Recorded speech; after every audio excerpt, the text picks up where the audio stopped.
ನಾವು ಈ ದೇಶದ 140 ಕೋಟಿ ಜನರಿಗೆ ಬದುಕು, ಮೀಸಲಾತಿ, ಓಟು, ನೋಟು, ಬೂಟು, ಶೂಟ್ ಕೊಟ್ಟಂತ ವಂಶಸ್ಥರು. ಅಂಬೇಡ್ಕರ್ ಅವರಿಂದ ರಚಿತವಾದ ಸಂವಿಧಾನ ಮಹರ್ ಸಂವಿಧಾನ, ಮಹರ್ ಕಾನ್ಸ್ಟಿಟ್ಯೂಷನ್ ಅಂತ ನಾನು ಕರೀತೇನೆ. ಅಂಬೇಡ್ಕರ್ ಹೇಳಿದ್ದಾರೆ, ಸ್ವಾಭಿಮಾನಿ ಸಮುದಾಯಕ್ಕೋಸ್ಕರ ಬದುಕ್ತಾನೆ, ಸ್ವಾರ್ಥಿ ತನಗೋಸ್ಕರ ಬದುಕ್ತಾನೆ. ಕರ್ನಾಟಕ ರಾಜ್ಯದಲ್ಲಿ ಈಗಿನ ನಮ್ಮ ಸಿದ್ದರಾಮಯ್ಯ ಮುಖ್ಯಮಂತ್ರಿ ಏನಿದ್ದಾರೆ, ಅವರಿಗೆ ಮರುಜೀವ ಕೊಟ್ಟಿರ್ತಕ್ಕಂಥವರೇ ನಮ್ಮ ಸಮುದಾಯ ರೇ. ಬ್ರಾಹ್ಮಣ ಮಹಾಸಭೆಯವರು ಪತ್ರಿಕಾಗೋಷ್ಠಿ ಮಾಡಿ ಏನಂತ ಬರ್ರಿ ಅಂತ ಹೇಳಿದ್ದಾರೆ. ಬ್ರಾಹ್ಮಣರು ಯಾವಾಗಲೂ ಪತ್ರಿಕಾಗೋಷ್ಠಿ ಮಾಡಿ ಓಪನ್ ಅಪ್ ಆಗಿ ಬಂದು, ನೀವು ಸ್ಮಾತ, ಮಾಧ್ವ, ತ್ರಿಮಸ್ತ ಏನು ಬರೀಬೇಡ್ರಪ್ಪ, ನೀವು ಬ್ರಾಹ್ಮಣ ಅಂತಲೇ ಬರೀರಿ ಅಂತ ಅವ್ರ ಅಧ್ಯಕ್ಷರು ಪ್ರೆಸ್ ಮೀಟ್ ಮಾಡ್ತಾ ಕೂತವ್ರು. ಅದಾದಮೇಲೆ ನೆಕ್ಸ್ಟು ಕುರುಬ, ಅದಾದಮೇಲೆ ನೆಕ್ಸ್ಟ್ ಲಿಂಗಾಯತ್, ಈ ಥರ ಎಲ್ಲರೂ ಹೈಕೋರ್ಟ್ ಕಳವಳ. ಇವತ್ತು ಪೇಪರ್ ನೋಡಿದ್ರಲ್ಲ, ಹೈಕೋರ್ಟೇ ಕಳವಳ ಆಗ್ಬಿಟ್ಟಿದೆ. ಏನಪ್ಪ ಕರ್ನಾಟಕದಲ್ಲಿ ಜಾತಿಗಳ ಇದು ನಡೀತಾ ಇದೆ ಅಂತ ಹೈಕೋರ್ಟು ಕಳವಳ ಆಗ್ಬಿಟ್ಟಿದೆ. ಈಗ ಈ ಒಂದು ಸಭೆಯನ್ನು ಇಲ್ಲಿ ಯಾಕೆ ಕರೆದಿದ್ದೀವಿ, ಇದು ಎಷ್ಟು ಅಮೂಲ್ಯವಾದಂಥ ಸಭೆ ಅನ್ನೋದಕ್ಕೆ ನಿಮಗೆ ನಾನು ಹೇಳೋದು, ನೋಡಿ, ಬಾಬಾ ಸಾಹೇಬ್ ಅಂಬೇಡ್ಕರ್ ಅವರ ಸಂವಿಧಾನದ ಸಭೆಯಲ್ಲೂ ಮಾತಾಡ್ತಾ ಎಚ್.ಜೆ. ಖಾಂಡೇಕರ್ ಅವರು ಎದ್ದು ನಿಂತ್ಕೊಂಡು ಮಾತಾಡ್ತಾರೆ. ಸನ್ಮಾನ್ಯ ಅಧ್ಯಕ್ಷರೇ, ರಾಜೇಂದ್ರ ಪ್ರಸಾದ್ ಹೇಳೋದವರು, ಅಧ್ಯಕ್ಷರೇ, ಈ ದೇಶದಲ್ಲಿ ಒಂದು ಸಂವಿಧಾನ ಇತ್ತು, ಅದು ಮನು ಸಂವಿಧಾನ. ಆ ಮನು ಸಂವಿಧಾನ ನಮ್ಮ ದೇಶದ ಎಲ್ಲ ಶೋಷಿತರಿಗೆ, ದುಃಖಿತರಿಗೆ, ದಮನಿತರಿಗೆ, ಹೆಣ್ಣು ಮಕ್ಕಳಿಗೆ ರವ ನರಕ ಆಗ್ಬಿಟ್ಟಿತ್ತು. ಅದನ್ನು ನಾನು ಮನು ಸಂವಿಧಾನ ಅಂತ ಕರಿತೇನೆ.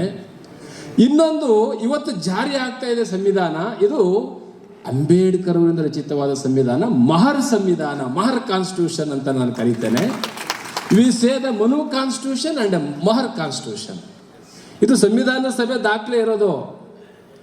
ಈ ಮಹರ್ ಸಂವಿಧಾನ ಅಂತ ನಾನು ಯಾಕೆ ಹೇಳ್ತಾ ಇದ್ದೀನಿ ಅಂದರೆ, ಈ ಮಹರ್ ಸಂವಿಧಾನ ಭಾರತದ ಕಟ್ಟ ಕಡೆಯ ಜನರೂ ಸಹ ಇಡೀ ದೇಶವನ್ನೇ ಬಹಳ ಸ್ವರ್ಗವನ್ನಾಗಿ ಇರಿಸ್ತಕ್ಕಂಥ ಸಂವಿಧಾನ. ಇದು ಅಂಬೇಡ್ಕರಿಂದ ಬರೆದಂಥ ಮಹರ್ ಸಂವಿಧಾನ ಅಂತ ಮಹರ್ ಪದವನ್ನು ಸಂವಿಧಾನದ ಸಭೆಯಲ್ಲಿ ಉಲ್ಲೇಖ ಮಾಡ್ತಾರೆ ಖಾಂಡೇಕರ್ ಅವರು, ಎಚ್.ಜೆ. ಖಾಂಡೇಕರ್.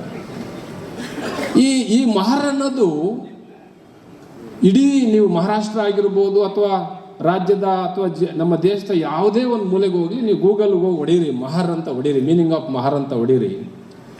ಬಹಳ ದೊಡ್ಡ ಸ್ವಾಭಿಮಾನ, ಘನತೆ, ಬಹಳ ದೊಡ್ಡ ವಾರಿಯರ್ಸು, ಬಹಳ ದೊಡ್ಡ ಚರಿತ್ರೆ ಇದೆ ಇದಕ್ಕೆ. ಇಂಥ ಸಮುದಾಯ ಯಾಕೆ ಒಂದು ಕಾಮನ್ ಪ್ಲಾಟ್ಫಾರ್ಮಿಗೆ ಬರಲಿಲ್ಲ? ಯಾಕೆ ಬರಲಿಲ್ಲ ಅಂದರೆ, ಅಂಬೇಡ್ಕರ್ ಹೇಳಿದ್ದಾರೆ, ಸ್ವಾಭಿಮಾನಿ ಸಮುದಾಯಕ್ಕೋಸ್ಕರ ಬದುಕ್ತಾನೆ, ಸ್ವಾರ್ಥಿ ತನಗೋಸ್ಕರ ಬದುಕ್ತಾನೆ. ಸ್ವಾರ್ಥಿಗಳು ತಾವು ತಮ್ಮ ಕುಟುಂಬಕ್ಕೆ ಬದುಕಿದ್ರೆ, ಸ್ವಾಭಿಮಾನಿ ಇಡೀ ಸಮುದಾಯಕ್ಕೋಸ್ಕರವಾಗಿ ಬದುಕ್ತಾನೆ. ಅಂತ ಸ್ವಾಭಿಮಾನಿಗಳ ಕೊರತೆ ಎದ್ದು ಕಂಡದ್ರಿಂದ ಇವತ್ತು ನಮ್ಗೆ ಈ ಫಲಿತಾಂಶ ಬಂದಿದೆ. ಸ್ವಾಭಿಮಾನಿಗಳಾಗಬೇಕಾಗಿತ್ತು. ಬಾಬಾ ಸಾಹೇಬ್ರು ನಮ್ಗೇನು ಜವಾಬ್ದಾರಿ ಕೊಟ್ಟಿದ್ರು ಆ ಜವಾಬ್ದಾರಿನ ಹೊರಬೇಕಾಗಿತ್ತು ನಾವು. ಪಾಪ ವಯಸ್ಸಾದಂಥವ್ರು, ಸಿದ್ದಯ್ಯ ಸಾಹೇಬ್ರಂಥವ್ರು, ಇನ್ನು ಕೆಲವರು ಪಾಪ ಅವರೆಲ್ಲ ರಿಟೈರ್ಡ್ ಆಫೀಸರ್ಗಳು. ಹಳ್ಳಿಗಳಲ್ಲಿ ಇವತ್ತಿನವರೆಗೂ ಹಳ್ಳಿಗಳಿಗೆ ಹೋಗಿ ನಾವ್ಯಾರೂ ಕೆಲಸ ಮಾಡಿಲ್ಲ. ಹಾಗಾಗಿ ಇವತ್ತು ನಾನು ಒಂದನ್ನು ಭಾಳ ಹೆಮ್ಮೆಯಿಂದ ಹೇಳ್ಕೊಡ್ತೇನೆ. ಸಚಿವ ಸಂಪುಟದ ಸಭೆಯಲ್ಲಿ ಸನ್ಮಾನ್ಯ ಸಿದ್ದರಾಮಯ್ಯನವರ ನೇತೃತ್ವದ ಸಚಿವ ಸಂಪುಟ ಸಭೆಯಲ್ಲಿ ಚರ್ಚೆ ಆಗಿದೆ ವಿಷಯ ಇದು, ಪ್ರವರ್ಗ ಎ ಮತ್ತು ಬಿ. ಚರ್ಚೆ ಆದಂಥ ಸಂದರ್ಭದಲ್ಲಿ ನಾವು ಭಾಳ ಅತ್ಯಂತ ಗೌರವದಿಂದ ನಮ್ಮೆಲ್ಲರಿಗೂ ಬಾಬಾ ಸಾಹೇಬ್ ಅಂಬೇಡ್ಕರ್ ಸಂವಿಧಾನ, ಪ್ರಜಾಪ್ರಭುತ್ವವನ್ನು ಗೌರವಿಸ್ತಾರೆ ಇವರು ಅಂತೇಳಿ, ಕರ್ನಾಟಕ ರಾಜ್ಯದಲ್ಲಿ ಈಗಿನ ನಮ್ಮ ಸಿದ್ದರಾಮಯ್ಯ ಮುಖ್ಯಮಂತ್ರಿ ಏನಿದ್ದಾರೆ, ಅವರಿಗೆ ಮರುಜೀವ ಕೊಟ್ಟಿರ್ತಕ್ಕಂಥವರೇ ನಮ್ಮ ಸಮುದಾಯ ಮೈಸೂರಿನಲ್ಲಿ. ರಾಜಕೀಯವಾಗಿ ಅಂತಿಮ ಘಟ್ಟಕ್ಕೆ ಬಂದ್ಬಿಟ್ಟಿದ್ರು. ಅವರಿಗೆ ಮರುಜೀವ ಕೊಟ್ಟವರು ನಾವು 257 ಓಟ್ಗಳಿಂದ. ನೀವು ಸನ್ಮಾನ್ಯ ನಾಗಮೋಹನ್ ದಾಸ್ ಕರೆದು, ನಾಗಮೋಹನ್ ದಾಸ್ ಅವರೇ, ಈ ಜಾತಿಗಳನ್ನು ವಿಭಾಗ ಮಾಡುವಂತ ನಿಮ್ಗೆ ಹೇಳಿದ್ವ ನಾವು? ಜಾತಿಗಳನ್ನ ವಿಭಾಗ ಮಾಡುವಂತ ನಿಮಗೆ ಟರ್ಮ್ಸ್ ಅಂಡ್ ಕಂಡೀಷನ್ ಅಲ್ಲಿ ಹೇಳಿದ್ವ ನಾವು? ಜಾತಿಗಳನ್ನ ಯಾತಕ್ಕೆ ವಿಭಾಗ ಮಾಡಿದ್ಯಾ ಅಂತ ಯಾಕೆ ಕೇಳಲಿಲ್ಲ? ಒಂದು.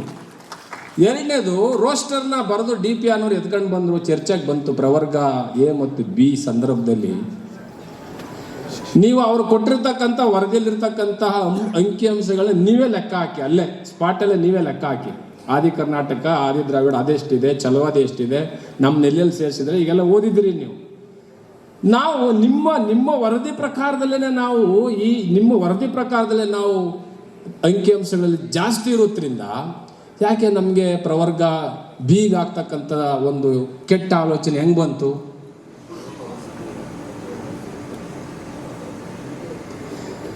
ಯಾಕೆ ಇದನ್ನ ನೀವು ನಿಮ್ಮ ಮನಸ್ಸಲ್ಲಿ ತಂದುಕೊಂಡ್ರಿ ಅಂತ ಗೊತ್ತಿಲ್ಲ ನನಗೆ. ಯಾಕೆಂದ್ರೆ ಈ ಸಮುದಾಯ ನಿಮಗೆ ಮರುಜೀವ ಕೊಟ್ಟಿದೆ, ಈ ಸಮುದಾಯ ನಿಮಗೆ ತ್ಯಾಗ ಮಾಡಿದೆ. ಬಸಲಿಂಗಪ್ಪನವರಿದ್ರು, ಬಿ ರಾಚಯ್ಯನವರಿದ್ರು, ಮಲ್ಲಿಕಾರ್ಜುನ ಸ್ವಾಮಿ ಇದ್ರು, ಎಲ್ಲ ಹಿರಿಯರು ನಮ್ಮ ಸಮುದಾಯದಲ್ಲಿ ಬಂದಂತ ದೊಡ್ಡ ದೊಡ್ಡ ಹಿರಿಯರು ಇವತ್ತು ನಮ್ಮ ಕಣ್ಮುಂದೆ ಇಲ್ಲ. ಅವರೆಲ್ಲರೂ ವಂಚನೆಗೆ ಒಳಗಾದಂಥವ್ರೆ. ಎಲ್ಲರೂ ವಂಚನೆಗೆ ಒಳಗಾದಂಥವ್ರು. ಆದ್ರೆ ಇವತ್ತು ಸನ್ಮಾನ್ಯ ಸಿದ್ದರಾಮಯ್ಯನವರಿಗೆ ನಾನು ಈ ವೇದಿಕೆಯಿಂದ ಕೇಳ್ಕೊಳ್ಳೋದು, ನಿಮಗೆ ಮರುಜನ್ಮವನ್ನೇ ಕೊಟ್ಟಿರ್ತಕ್ಕಂಥ ಈ ಸಮುದಾಯವನ್ನ ಪ್ರವರ್ಗ ಬೀಗೆ ಆಗ್ತಕ್ಕಂತಹ ದುಷ್ಟ ಚಿಂತನೆ ಯಾಕೆ ಬಂತು?